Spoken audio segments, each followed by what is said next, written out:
Hi everyone, Rob here from Bigtank. Now for me, one of the most exciting parts about running a business is that you never stop learning. Learning from our team, from our clients and from the people that we get to film with. A few years ago we were working with the IAAF, the Athletics Federation, filming messages and training sessions with some of the world's top athletes. There were many inspirational stories that came from that project about how hard work and persistence really pays off, but the one that really stood out for me was a series of interviews that we did with legendary marathon runner Haile Gebrselassie. Our team was one of about 10 media teams wanting to do interviews with him. He arrived at the filming location direct from the airport after a long-haul flight, and whilst initially he looked very tired, the moment he was engaging with the media, he looked energetic, happy and full of life. After the first interview, he had a quick sip of water and then went straight on to the next, again looking as fresh as a daisy.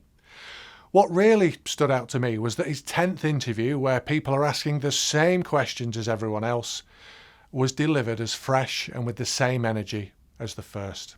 Even though Haile was, particularly at the time, one of the most famous athletes on the planet, and certainly the press filming him knew everything about him, he still approached the interviews with the passion, charisma and energy as someone brand new wanting to break onto the scene.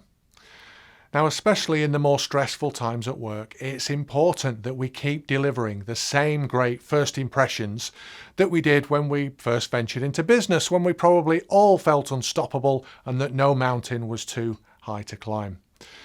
Like Mr. Gebrselassie, no matter how long we've been in business or however challenging the landscape might be, we are all our own brand ambassadors, team motivators, and we have the ability to inspire others. There's an old saying that you're only as good as your last gig, and that's why our last impressions have to be as top-notch as our first impressions. So keep learning, keep inspiring us, but just for the record, I for one will not be doing lots of marathons.